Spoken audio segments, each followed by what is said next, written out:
Salam saudara-saudara, kita jumpa kembali. Sekarang kita mau dengar dan mau simak daripada pembicaraan santai dengan itu ada dari umat muslim yang namanya Kumailah Hakimah.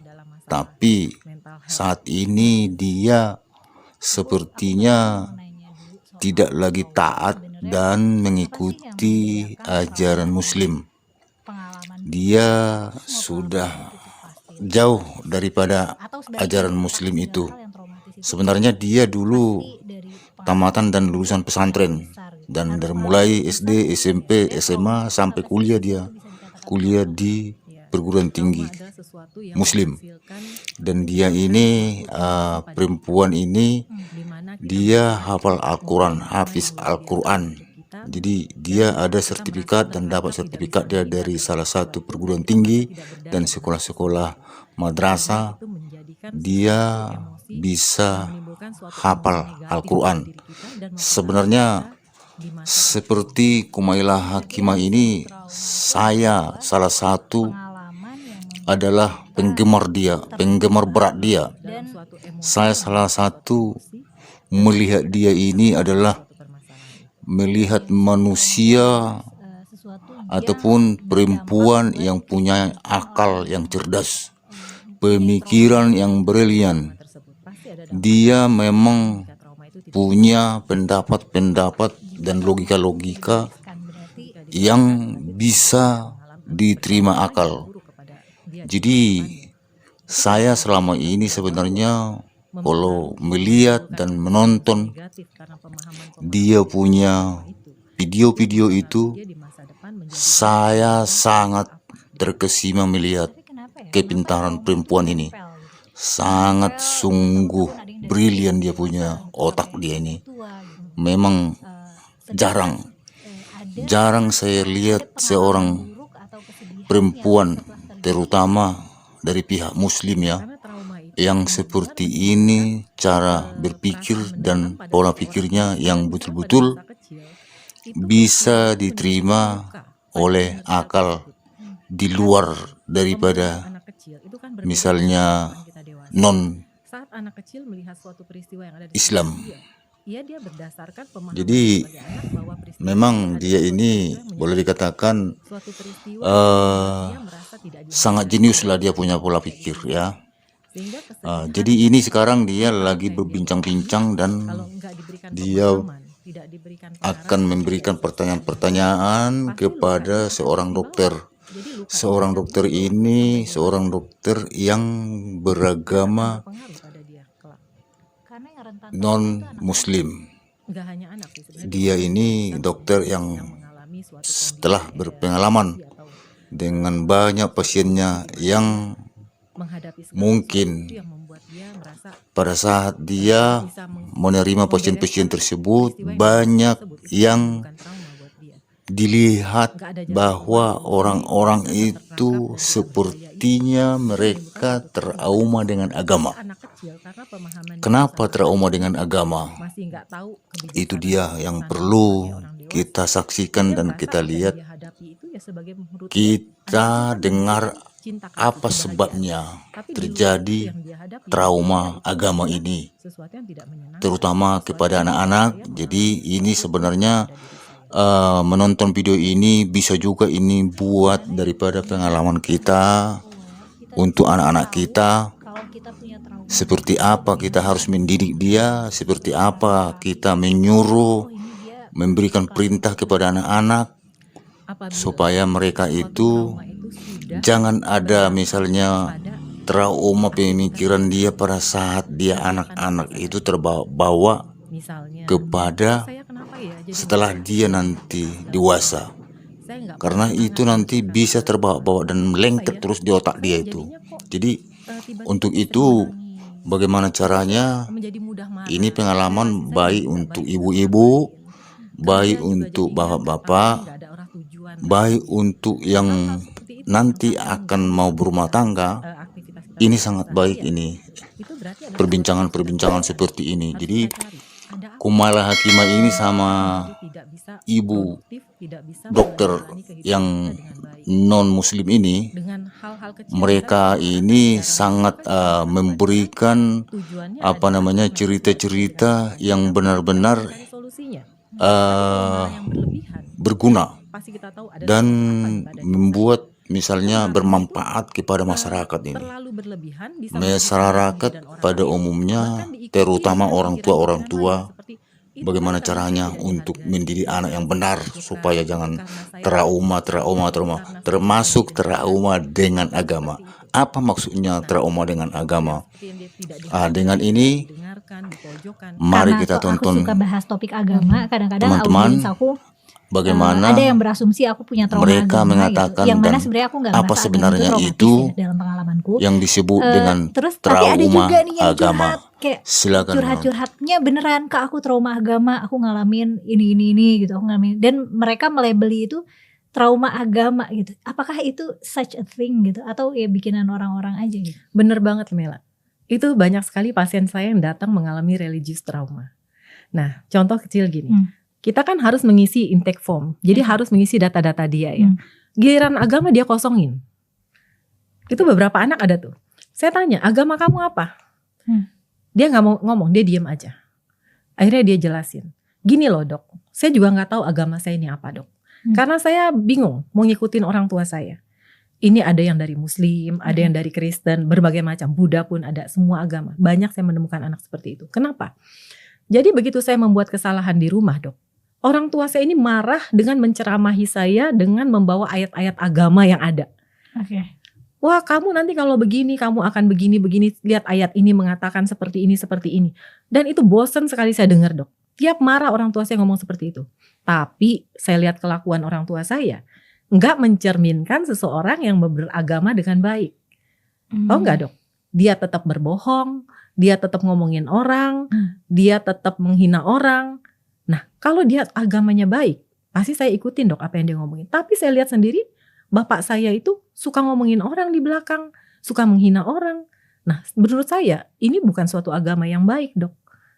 Jadi menurut saya ngapain saya mengikuti ajaran agama yang dia berikan, sementara ternyata dia sendiri tidak melakukannya. Oke, jadi berarti trauma agamanya tuh bukan dari agamanya, tapi lagi-lagi dari orang tuanya. Yes, karena orang tuanya memberikan masukan nilai-nilai agama ini dengan cara yang salah. Seolah dia menuntut anak untuk menjalankan nilai agama ini dengan baik, tapi dia sendiri tidak memberikan teladan. Sedangkan kita tahu anak itu adalah peniru ulung. Dia akan lebih mudah menerima teladan-teladan yang kita berikan daripada teori-teori yang kita berikan. Sehingga kalau kita cuma bisa berteori tapi teladan yang kita berikan gak ada, ya bagi dia itu nol banget, gak ada gunanya. Kamu ngomong sampai capek pun saya akan berubah. Malah jadinya lama-lama dia jadi muak ya? Iya, malah muak. Jadinya untuk apa agama yang kamu sebutkan selalu seperti itu? Kamu sendiri gak menjalankan dengan baik kok, seperti. Dan ketika itu sudah menjadi trauma, ketika dia ketemu sama kondisi-kondisi diceramahin, dia juga mungkin trauma responsnya muak gitu ya? Iya. Karena selalu itu lagi yang ngomongin, dok capek saya katanya. Kadang-kadang saya mau curhat aja sama bapak, saya tuh gak berani. Kenapa? Karena kalau diceramain ya bawanya agama lagi dok. Semua ke agama lagi. Tapi saya tahu bapak saya itu orang pemarah, orang yang kasar, orang yang suka ngomongin orang. Lah begitu kok ngomongin agama dok. Gitu. Jadi itu yang membuat trauma pada dia. Kalau misalnya, tapi pasti orangnya ya, biasanya pasti orangnya ya. Biasanya pada umumnya seperti itu. Makanya dan itu kasusnya cukup banyak. Banyak sekali. Sehingga dia sendiri nggak mau mengisi agama dia apa. Saya nggak tahu dok agama saya apa. Oh, karena trauma agama dia juga jadinya jadi krisis identitas juga ya. Dia tidak mau mengidentifikasi dirinya dengan agama suatu agama. Iya. Bagi saya, udah dok, saya penting saya menjalankan sesuatu dengan baik menurut saya kan. Tapi kan harusnya kita semua orang punya tuntunan agama. Yang kita tahu kebenaran dari agama kita itu apa. Bukan kebenaran menurut pikiran kita sendiri. Apalagi kita sudah membawa luka-luka trauma yang kita dapati dari kecil kita. Sehingga segala sesuatu yang kita lakukan menurut kita benar menurut kita. Ya kan? Tapi belum tentu menurut orang yang kita hadapi, apakah orang-orang itu tidak merasa terluka oleh luka yang kita bawa. Nah, itu harus kita lihat lagi. Makanya selalu saya memberikan kepada pasien bahwa kita, apapun trauma yang kita alami, kita malah bukan menjauh kepada Tuhan, tapi kita semakin mendekat kepada Tuhan. Karena bagaimana kita tahu Tuhan adalah terang yang menerangkan jalan kita, benar gak Mel? Ya kan? Dia menerangkan jalan kita, dia akan menunjukkan kemana arah kita. Kita mau belok kanan, kiri, atau mau lurus. Tapi kalau kita semakin menjauh dari Tuhan, kita berada dalam kegelapan. Kita nggak tahu di depan ini ada apa, ada jurang, ada duri, ada batu atau apa, kita nggak tahu. Kita main terabas aja, sehingga kita semakin jatuh ke dalam jurang yang lebih dalam lagi. Maka saya selalu menganjurkan, ayo semakin pegang suatu agama yang bisa menuntun kamu kepada kebenaran. Seperti itu.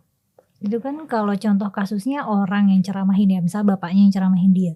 Kalau misalnya traumanya muncul dari doktrinnya itu sendiri gitu, misalnya dia trauma habis dengar deskripsi tentang neraka gitu, terus dia jadi trauma gitu. Trauma dengan neraka. Traumanya dengan narasi nerakanya, dengan nerakanya. Iya. Kalau traumanya itu berasal dari doktrinnya, itu ngatasinnya gimana? Kayak nyembuhinnya gimana? Nah, maka itu kembali lagi bahwa setiap anak harus itu punya kedekatan dengan orang tua. Ya, orang tua ini harus cukup dekat dengan anak. Orang tua itu tahu bahwa setiap anak itu unik adanya. Mereka membutuhkan bahasa kasih tertentu yang mereka harapkan dari orang tuanya. Di mana orang tua ini harus menciptakan suatu ruang yang membuat anak ini merasa aman dan nyaman saat berada dekat orang tua. Sehingga anak ini mudah untuk bercerita, mengungkapkan isi hatinya, atau mengekspresikan dirinya dengan nyaman tanpa merasa nanti akan dihakimi, akan dimarahin, seperti itu. Sehingga begitu dia mendengar ajaran-ajaran dari agama yang merasa membuat trauma dia akan mudah berdiskusi kepada orang tuanya. Benar nggak sih Ma? Atau Pak? Nah, benar nggak sih seperti ini? Apakah pemahaman saya salah? Nah, orang tua kan bisa membimbing. Itu salah, nak. Maksudnya itu A, B, C, D. Sehingga anak paham, oh maksudnya begitu. Sehingga anak merasa tenang. Tapi kalau anak gak ada kedekatan dengan orang tua, apa yang dia terima, dia susah diskusikan dengan siapapun, apalagi orang tuanya. Sehingga dia telan sendiri ini. Dengan pemahaman-pemahaman dia yang semakin hari semakin mungkin makin salah, makin ngeblunder. Sehingga pemahaman dia yang salah ini membuat trauma yang semakin dalam buat dia. Nah, itu peran orang tua di situ. Jadi kita harus punya kedekatan dengan anak sehingga anak merasa dekat dengan kita dan bisa berdiskusi, berdialog, curhat kepada kita seperti itu. Itu kan kalau misalnya ini kan yang Bu Dokter sampaikan bisa berguna buat para orang tua gitu ya. Tapi gimana dengan para orang dewasa yang udah terlanjur tidak punya sosok orang tua yang memberi rasa aman dan nyaman gitu. Mereka sudah terlanjur hidup seperti itu, sudah terbiasa tidak punya tempat aman dan nyaman di hidupnya untuk cerita gitu. Iya. Nah, pada anak-anak yang seperti itu, biasanya anak-anak itu merasakan kesepian. Pada diri dewasa yang suka merasa kesepian. Gimana dewasa ini sering merasakan mudah frustasi, mudah depresi. Karena kenapa? Gak pernah ada merasa orang yang menolong dia, yang mengerti dia, yang membantu dia, yang mendukung dia. Orang-orang yang seperti ini mudah mengalami frustasi dan depresi, bahkan keinginan untuk bunuh diri. Nah, pada dewasa-dewasa ini, bagaimana dengan trauma yang dia bawa bisa dia bereskan? Dia coba sadari, ada sesuatu apa pada diri saya sehingga saya mengalami permasalahan dalam aktivitas saya sehari-hari. Maka saya selalu menyebutkan dengan stamina. Ini apa poinnya buat diingat oleh orang-orang, stamina. Jika kamu mengalami trauma, ingat stamina. Apa itu stamina? S, sadari traumamu. Sadari. Ada trauma apa ya yang pernah saya dapatkan di masa lalu saya? P, tulis di atas kertas. Apa sih trauma yang pernah saya dapatkan? Kira-kira apa saja? A, ampuni mereka yang pernah berbuat salah pada kamu. Saya belajar, apalagi saya sekarang sebagai pribadi yang dewasa, saya mencoba mengerti mereka, kenapa mereka seperti itu. Apa yang pernah mereka alami sehingga mereka menjadi pribadi yang seperti ini. Ampuni mereka. M, meditasi. Membantu meningkatkan kesadaran. Sehingga saya sadar, saya hidup di masa sekarang, bukan di masa lampau. Dan masa depan ditentukan oleh apa yang saya lakukan hari ini. Saya sadar bahwa saya hidup di sekarang ini. Dengan meditasi itu meningkatkan kesadaran kita. Karena sebagaimana kita tahu, diri manusia ada faktor sadar dan bawah sadar. Dan yang paling banyak mempengaruhi manusia itu faktor bawah sadar. Sadar itu cuma 1-5% mempengaruhi manusia. Karena itu kenapa apa yang terjadi pada kita, karena masa lalu kita yang sudah kita endapkan di bawah sadar kita. Nah, bagaimana kita meningkatkan kesadaran ini sehingga kita menyadari, kita hidup di masa sekarang. Meditasi. Apa? Ingat momen-momen bahagia dalam hidup.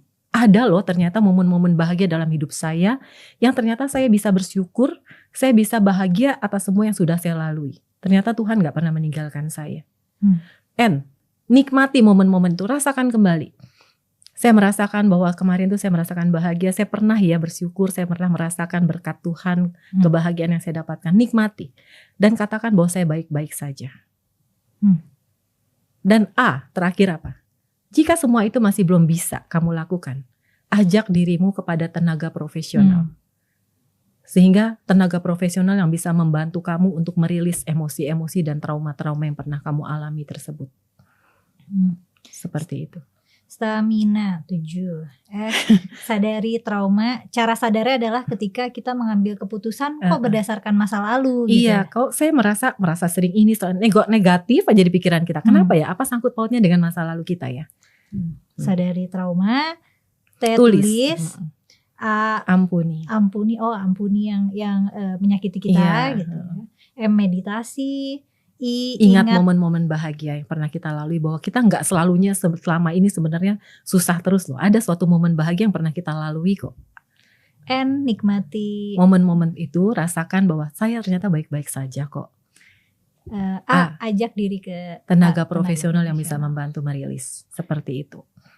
Jadi sebenarnya ini langkah-langkah pertama kalau kita mau nolong diri kita sendiri. Iya. Nah, makanya itu kenapa sebelum kita melanjutkan diri kita ke jenjang perkawinan, daripada kita menimbulkan luka pada generasi-generasi baru, kenapa enggak pasangan-pasangan ini membereskan dulu trauma-trauma masa lalu yang pernah mereka dapatkan? Karena kadang trauma masa lalu kita tuh bisa berdampak buruk ke orang-orang terkasih kita gitu. Yes, karena kebanyakan trauma yang kita bawa itu, luka yang kita bawa itu, semua orang yang terluka biasanya pasti akan melukai orang lain. Memberikan luka pada orang lain. Terutama kepada siapa? Biasanya pada orang-orang terdekat kita. Kenapa? Karena pada orang-orang terdekat kita merasa apa? Mereka kan mengerti saya. Mereka kan tahu saya seperti apa. Dan mereka juga gak bisa memberikan perlawanan. Atau mereka mencoba memahami saya. Sehingga dia ini yang orang terluka ini berani memberikan luka juga pada orang-orang sekitarnya. Orang terluka itu. Orang yang terluka pasti akan menimbulkan luka buat orang lain. Kenapa begitu? Ya iya, orang yang terluka dia punya pemahaman negatif. Bukan karena dia pernah terluka, jadi karena dia punya pengalaman dilukai, dia jadi punya kapasitas empati untuk tidak menyakiti orang sebagaimana dia tersakiti. Enggak juga. Seperti gini Mel. Kita terluka karena kita merasa tidak dihargai. Kita terluka merasa kita selalu dibanding-bandingkan. Nah saat itu, begitu yang seperti yang seorang ibu aja marah kepada anak. Dia merasa anak ini tidak menghargai saya karena luka yang pernah dia bawa. Atau di kantor. Di kantor dia merasa kok teman-teman semua rasanya gak pernah memandang saya ya. Kayaknya memandang saya sebelah mata, saya juga gak mau diajak ini, gak mau diajak itu, rasanya saya diremehkan. Padahal teman-teman gak seperti itu. Tapi karena dia sendiri sudah membuat blok di mental dia bahwa saya ini adalah orang yang tidak dihargai, saya adalah orang yang tidak berdaya, tidak berguna. Sehingga dia merasa semua orang memandang dia seperti itu. Akhirnya dia tidak bisa berelasi dengan baik dengan orang lain. Nah seperti juga yang misalnya contoh deh ya. Misalnya seorang ibu yang mudah marah kepada anaknya. Begitu dimundurin, ternyata saat kecil ibu ini seringkali mendapatkan kekerasan fisik dan verbal dari mamanya. Sampai sering diguyur, sering disabet pakai sapu lidi, pakai rotan, katanya bahkan kadang tangannya diikat di meja makan karena dia nggak mau makan. Nah kemarahan pada anak kecil ini yang dia nggak bisa lawan mamanya, ini dia bawa luka ini kan, luka ini dia bawa sampai masa remaja dia, sampai dewasa dia, begitu dia punya anak. pelampiasan marah dia adalah anak dia. Dulu saya juga diperlakukan itu, teladan dari mama. Jadi dalam mencari solusi adalah dengan memberikan kekerasan. Bahkan kemarahan yang tidak bisa dia lampiaskan di masa dulu, dia lampiaskannya kepada orang-orang yang menurut dia nggak bisa untuk memberikan perlawanan kepada dia. Orang-orang yang ada di sekitar dia. Tapi tadinya kukira orang yang dibesarkan dengan kekerasan, dia akan punya kesadaran untuk, karena tahu nggak enaknya dibesarkan dengan kekerasan, dia tidak mau melakukan kekerasan ke misalnya anak-anaknya atau murid-muridnya kalau dia guru. Jarang sekali itu. Itu mungkin kalau trauma dia sudah dibereskan, dia sudah mendapatkan kebijaksanaan-kebijaksanaan. Oke. Sehingga dia tidak terluka lagi. Jadi kalau misalnya dia dibesarkan dengan kekerasan, tapi dia tidak meneruskan kekerasannya, itu berarti traumanya sudah selesai. Makanya dia sudah bijaksana. Betul. Jadi dia sudah memahami bahwa nggak enak loh disakiti itu. Nggak enak loh diperlakukan seperti ini. Dan juga saya memahami bahwa kita itu sebagai orang tua harusnya bukan seperti yang itu. Bukan memberikan kekerasan fisik dan verbal, tapi bersifat demokratis kepada anak-anak. Kita bisa berdiskusi, berdialog dengan baik, menjelaskan dengan baik, sehingga bukan hanya kemarahan-kemarahan dan pukulan-pukulan yang kita berikan pada anak. Sehingga dengan kesadaran kebijaksanaan ini, karena trauma ini sudah beres, berarti kalau orang sudah menyadari itu, trauma dia sudah beres harusnya. Dan dia baru bisa memberikan itu pada orang-orang yang dia sayangi. Karena orang yang membawa trauma, dia itu nggak sadar ya. Makanya dia ngebiarin trauma itu mengatur cara dia mengambil keputusan. Gitu, mempengaruhi emosi dan perilaku dia. Pasti itu trauma itu akan mendorong dari alam bawah sadar kita untuk bereskan ini. Ada suatu perasaan di dalam diri kamu yang merasa kamu tidak dihargai, tidak diapresiasi, merasa kamu direndahkan, merasa kamu selalu dipermalukan, kamu merasa diri orang tidak berguna. Itu mempengaruhi seseorang. Jadi ada juga misalnya kasus di mana seseorang merasa dia ini nggak percaya diri. Apalagi tugas dia harus presentasi di kantor atau di tugas dia ya, di pekerjaan dia. Begitu dimundurkan, ternyata di masa lalunya dia mengalami apa? Dia merasa malu karena orang tuanya itu dulu selalu ribut, bertengkar. Bahkan tetangga-tetangga, teman-temannya juga tahu bahwa bapaknya ini berselingkuh dan sudah menikah beberapa kali. Sehingga dia kalau misalnya di sekolahan, dia suka malu sama teman-teman. Karena teman-teman kok lihat orang tuanya harmonis gitu. Dan ya. Orang tuanya bisa dibanggakan. Bisa dibanggakan, tapi dia enggak. Begitu orang tanya, mana bapak lu gitu kan, kok enggak ambil rapot? Dia enggak berani menjawab. Nah, kemaluan ini yang dia bawa sampai, rasa malu ini dia bawa sampai masa dewasanya. Sehingga dia merasa bahwa dia adalah orang yang tidak berharga. Dia adalah orang yang tidak seperti orang umumnya. Sehingga dia merasa setiap orang memandang dia adalah memandang sesuatu yang buruk dari diri dia. Sehingga saat dia harus berhadapan dengan banyak orang atau presentasikan segala sesuatu, dia nggak nyaman. Ini kan dari tadi kita ngomongin tentang trauma individu yang biasanya itu berasal dari keluarga ya, dari pola asuh. Tapi kalau misalnya yang bentuknya trauma kolektif gitu, karena misalnya trauma sejarah atau konflik beragama atau sebuah kejadian traumatis yang dirasakan bareng-bareng gitu, sekampung gitu. Itu misalnya bencana bisa, alam. Misalnya bencana alam. Ya bisa, juga. itu bisa bencana alam, itu bisa. Atau kecelakaan pesawat terbang, bahkan tsunami seperti itu ya, yang kayak bencana alam tuh bisa terjadi. Menyebabkan orang saat dia sekarang di dekat pantai, dia merasa sesuatu yang gak nyaman. Kenapa ya dok? Setiap saya ke pantai, setiap saya mendengar deburan ombak, saya tuh langsung deg, debar-debar. Ternyata begitu dimundurkan, oh dia pernah mengalami tsunami. Padahal tsunami kecil juga sih, gak sampai dia menyebabkan kenapa-napa. Tapi itu sudah membuat dia lari-lari, itu membuat dia ketakutan. Ada juga yang hanya karena mendengar berita-berita tentang tsunami. Sehingga dia saat di pantai, dia merasa takut. Dan trauma kolektif kayak gitu bisa disembuhkan secara kolektif nggak sih? Ya. Kan kalau terapi satu-satu tuh PR banget gitu. Nah kan tergantung siapa yang mau datang kepada kita untuk membereskan itu. Karena dalam hipnoterapi selalu terapi itu one on one, satu persatu. Oke. Seperti itu. Jadi terapi itu one on one. Jadi selama kita belum bisa terapi, baik mungkin belum bisa afford terapi atau belum ada waktunya, karena kan kebanyakan meskipun psikolog, hipnoterapis dan semacamnya itu di Jakarta banyak ya, tapi tetap aja biasanya antrinya panjang kalau butuh bantuan profesional. Jadi sementara belum bisa ke bantuan profesional itu stamina tadi. Lakukan stamina tadi dulu deh. Jadi kayak fobia-fobia aja itu juga dialami dari pemahaman yang salah dari seorang anak loh. Jadi misalnya ada anak yang takut pada cicak. Dimundurin, kenapa sih kamu bisa takut sama cicak? Emang kamu pernah ngalamin apa gitu kan? Kejatuhan cicak? Enggak dok. Dulu waktu masih kecil, saya tuh main di rumah teman saya. Teman saya bilang, katanya, kita lagi ngobrol gini, cicak tuh dengar bunyi suaranya. Nah ini adalah berarti pertanda buruk. Kamu harus hati-hati kalau mendengar suara cicak. Jadi begitupun dia kemanapun saat dia ngobrol sesuatu dan mendengar suara cicak.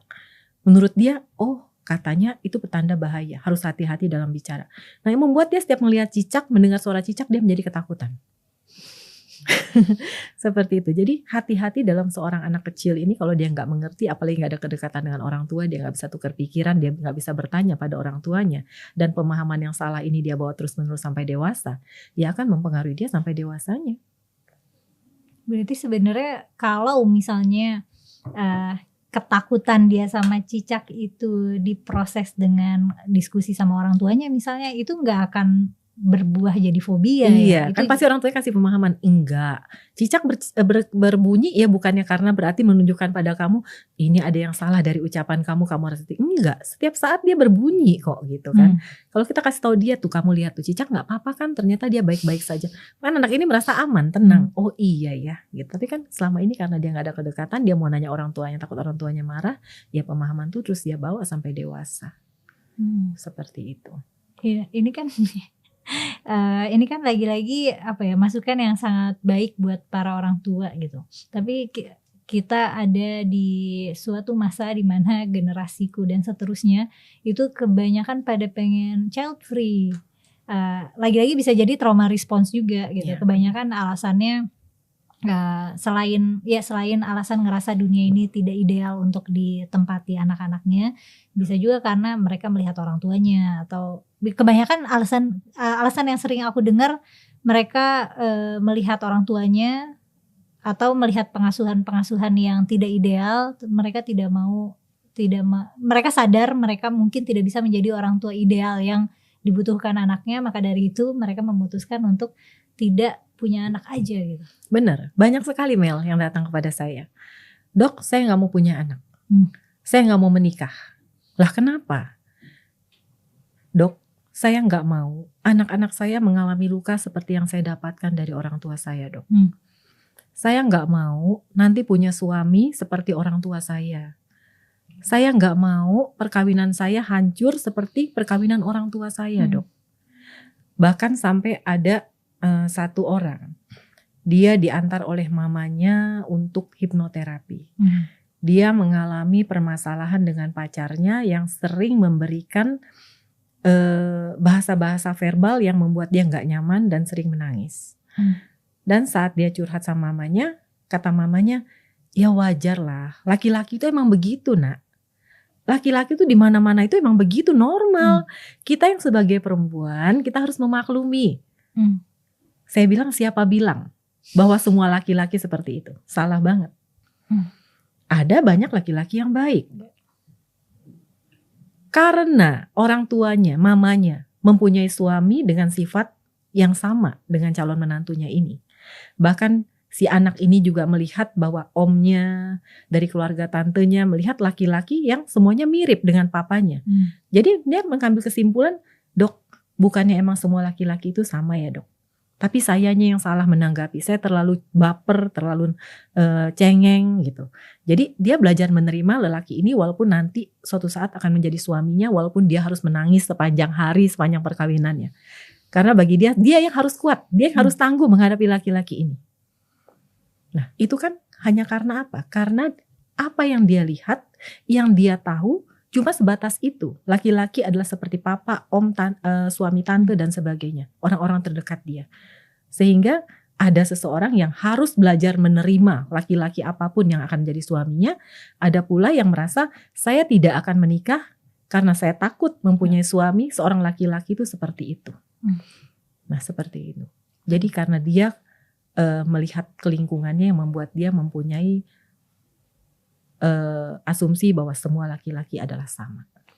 Padahal keputusan yang tepat adalah mencari lelaki yang tepat gitu ya. Nah, kadang saya bilang sama pasien saya, kenapa ya dok, kok saya mendapatkan misal laki-laki yang kurang baik seperti papa saya, kok selalu menurun, apakah ini kutukan dok gitu. Nah saya bilang, kita ini punya level vibrasi energi. Kalau vibrasi kita baik, energi kita baik, kita akan bertemu dengan orang-orang yang sefrekuensi dengan vibrasi kita. Dan bagaimana cara menentukan vibrasi kita menjadi semakin baik? Emosi-emosi negatif yang kita rasakan itu semakin menurunkan vibrasi energi kesadaran kita. Kalau energi ini semakin banyak kemarahan, iri hati, kecemasan, kesedihan, ini semakin menurunkan level vibrasi energi kita. Dan saat vibrasi kita direndah, ya kita pasti akan bertemu dengan orang-orang yang sefrekuensi dengan kita. Kenapa? Karena saya mendapatkan kekerasan fisik sering verbal dari papa, saya mendapatkan juga suami yang seperti papa. Karena kemarahan yang saya bawa dari papa yang memberikan luka ini, kesedihan saya membuat level energi saya menjadi rendah. Dan saya akan bertemu dengan orang-orang yang dengan level energi yang sama seperti itu. Tapi saat kita trauma-trauma kita sudah bereskan, tidak ada lagi emosi negatif yang mengganggu kita, level energi kita otomatis akan naik. Saat level energi kita naik, kita akan sefrekuensi dengan orang-orang yang dengan level energi yang sama dengan kita.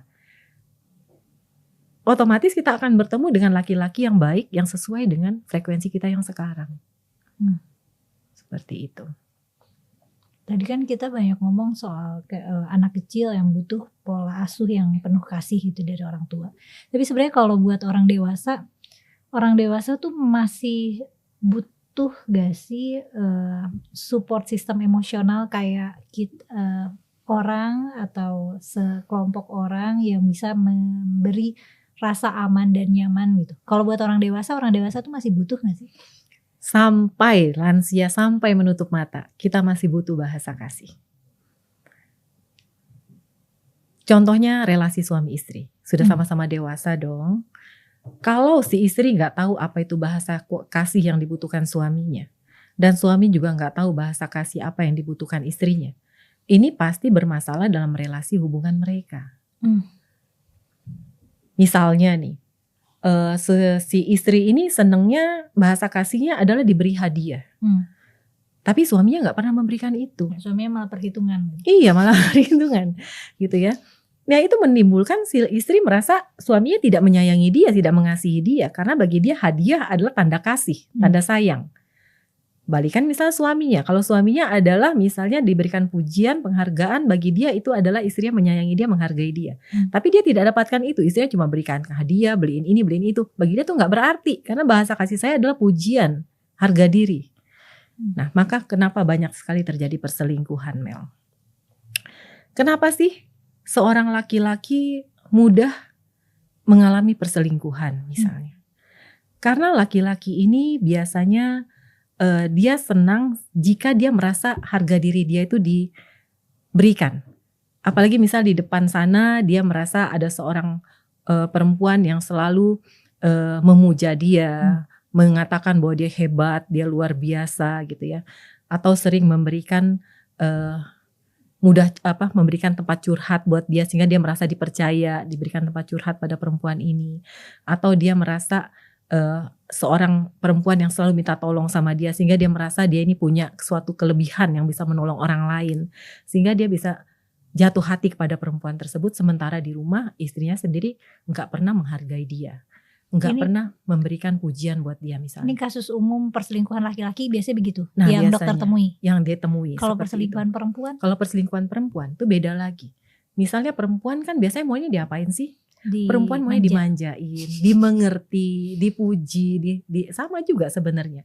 Nah, ada satu kasus misal seorang perempuan dia merasa, dok saya ini sebagai perempuan saya ini nggak mudah lah selingkuh gitu ya. Tapi setiap saya pulang, saya ini udah capek kerja, pulang juga harus urus anak-anak. Tapi suami itu rasanya nggak pernah menghargai saya dok, nggak pernah puji saya.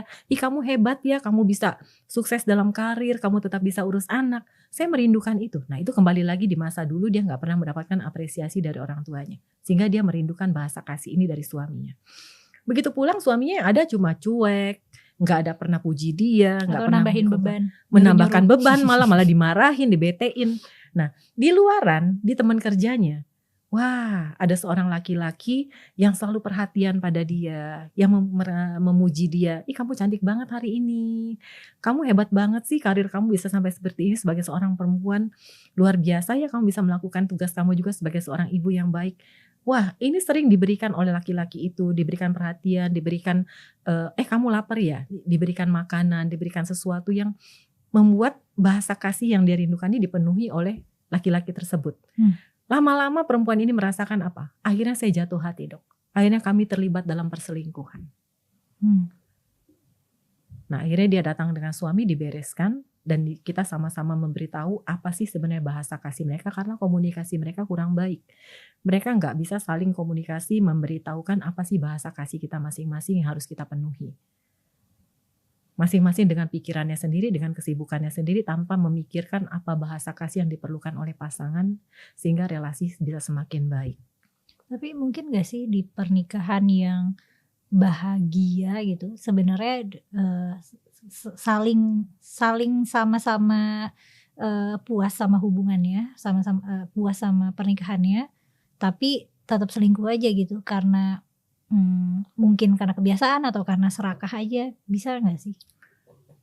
Atau mungkin karena begini ya, keputusan untuk perselingkuhan itu keputusan mau dia mau seperti apa sih? Apakah dia menyadari bahwa dia sudah punya keluarga, punya istri yang harus dia jaga, atau mau seperti apa pernikahan dia? Tapi sebenarnya seharusnya seorang suami atau seorang istri yang sudah merasakan nyaman di rumah, merasakan pasangan yang bisa mendukung dia seperti yang dia harapkan, atau bisa memberikan rasa bahagia atau rasa cukup buat dia, pasti dia nggak akan mencari di luaran sana. Nah itu kembali kepada bahasa kasih yang biasanya dia butuhkan dari kecil, yang bisa dipenuhi oleh pasangan dia. Sehingga apalagi ditambah dengan iman yang cukup. Ditambah dengan iman yang cukup dari pasangan tersebut. Kalau misalnya dia sudah berikan bahasa kasih tapi iman dia pun tidak mensupport untuk itu semua, itu kadang-kadang laki-laki juga mudah jatuh ke dalam perselingkuhan, atau perempuan juga jatuh ke dalam perselingkuhan karena gak ada iman yang mengingatkan dia. Dan gak punya moral kompas yang bagus. Nah seperti itu, apa sih seharusnya yang dilakukan sebagai pasangan? Apakah dia ingat akan janji nikahnya? Ataukah hanya keegoisan, kenikmatan, keserakahan dia yang dia turutin untuk menjalankan perselingkuhan tersebut? Jadi sebenarnya banyak faktor yang bisa menyebabkan perselingkuhan ini. Oke. Dan bagaimana juga kita bisa selalu menciptakan, sebenarnya dari masing-masing kita juga bisa menciptakan bagaimana sih kita bisa membuat diri kita ini selalu senantiasa bahagia. Senantiasa mengeluarkan hormon-hormon kebahagiaan kita. Seperti hormon dopamin, hormon endorfin, serotonin, oksitosin. Gimana supaya kita pompa terus sehingga kita bisa tetap merasa nyaman dengan apa yang kita lakukan dalam kehidupan sehari-hari kita. Jadinya gak gampang sedih, gak gampang marah. Iya, jika pulang ke rumah misalnya suami diberi nggak usah langsung ditanya, ngapain aja hari ini dicecer dengan pertanyaan macam-macam. Padahal kita nggak tahu suami kita misalnya lagi sibuk di kerjaan, ada masalah dalam pekerjaannya, kita cecar dengan pertanyaan-pertanyaan yang nambah stres dia. Tapi misalnya pulang sudah cukup, biarkan dia dulu istirahat sebentar, kita sediain kopi, kita diamkan dia sebentar, dia biar rileks sebentar, nah baru kita ajak ngobrol dengan baik. Saat kita menyediakan kopi aja membuat dia diam sejenak, itu sudah kita memberikan hormon-hormon bahagia, hormon dopamin, hormon endorfin, hormon oksitosin, kasih sayang itu kita berikan semua buat dia, sehingga dia merasakan nyaman saat pulang ke rumah. Seperti itu. Makasih banyak Bu Dokter, nggak terasa kita udah ngobrol hampir 1 jam. Oh ya. Ada terakhir yang mau disampaikan ke teman-teman penonton Forbidden Questions dulu nggak? Iya. Teman-teman, sebagaimana kita tahu bahwa kalau ternyata trauma itu sangat berpengaruh pada diri kita ya, dan bagaimana bahwa kita tahu dengan membereskan trauma-trauma itu bisa membuat kita dalam kehidupan sehari-hari maupun produktivitas kerja kita semakin baik. maka segera kita sadari apakah kita mengalami suatu trauma dalam kehidupan masa lalu kita yang perlu kita selesaikan. Apakah kita bisa berdamai dengan masa lalu kita tersebut? Jangan sampai masa lalu itu mengikat kaki kita sehingga kita sulit untuk melangkah ke masa depan. Tapi bagaimana kita bisa terlepas dari masa lalu yang membuat trauma ini sehingga kita bisa melangkah dengan ringan untuk mencapai cita-cita dan harapan kita di masa depan dengan baik, dengan tenang, damai, dan bahagia. Oke. Makasih banyak Bu sudah bersedia untuk mau ngobrolin banyak tentang ini di channelku. Dan makasih teman-teman udah nonton sampai selesai. Kalian ada nggak nih trauma masa lalu yang mengekang kalian hingga kini gitu? Atau mungkin kalian bisa sharing juga pernah memitigasi trauma dengan cara apa? Bisa tulis kolom komentar ya. Yes, benar. Makasih Bisa banyak Bu sharing, Dokter. ya. Betul, Oke, bisa sharing. iya. Makasih banyak Bu Dokter. Sama-sama, Mel. Makasih banyak teman-teman. Sampai Ya, ketemu di konten bye. selanjutnya.